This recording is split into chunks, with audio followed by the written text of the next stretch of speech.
Okay, so in these videos we are still in the chapter of inverse and invertible matrices, right? Invertible matrices and inverses. And now we are going to do a series of exercises on proofs. So we are going to do a couple of proofs. Okay, the very first one is this one. Let A and B be invertible matrices. Of course, they are in the same order. We have been working on square matrices all these videos. Okay, if A and B are invertible matrices, show that AB, the product AB, is also invertible. Okay, so the proof is very simple. Let us say so A and B, so this is the product, that's what we want to prove, right? But by hypothesis, A and B are invertible matrices, so B will have an inverse and A will have an inverse. Okay, so let us multiply AB by this product, B inverse A inverse. Okay, so here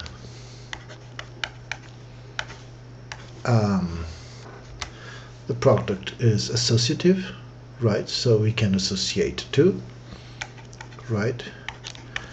So by definition, B times B inverse, that's the identity. So we'll have A times identity times inverse, right? A times identity, that's A. So we have A times inverse, and A times inverse, that's the identity. Okay, so that concludes the proof. If A and B are invertible matrices, if A and B are invertible matrices, the product of AB is also invertible, because we got, so this is the inverse. If we call this one C, this will be the inverse, right? Because we got the identity here. Okay, now we are asked to show that the inverse of the product of AB is B inverse A inverse, meaning the inverse of the product is the product of the inverses in the inverse order. Okay, so let us prove this. Okay, for this probably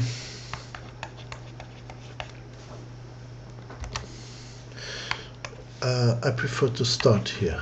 Okay, so let us pick this one, B inverse A inverse.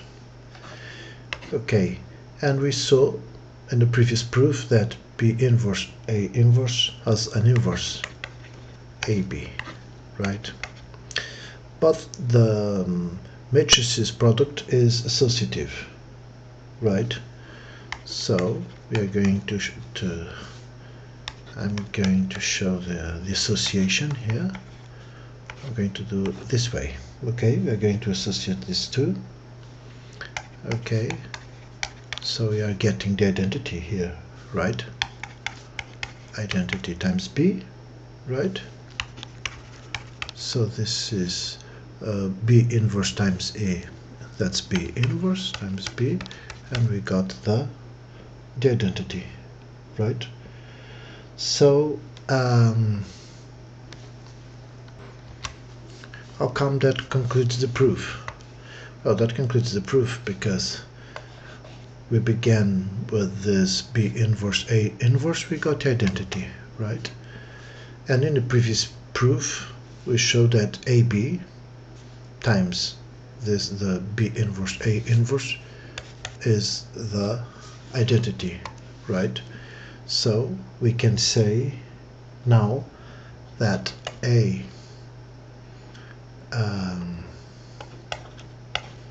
B inverse is the same as B inverse A inverse. And that concludes the proof.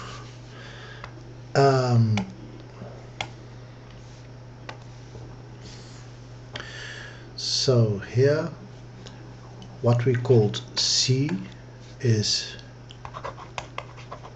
AB, right? And what we called C inverse is this, and is this too. This one, right? Okay, and this one. So this one is this one, right? That's what we want to prove. So we pick this one.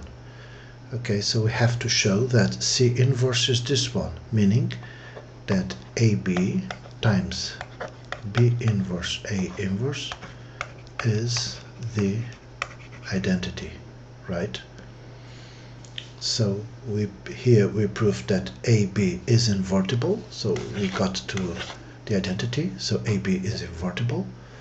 And in this one we proved that the inverse is this one, okay, is B inverse A inverse. Okay, so that concludes the proof.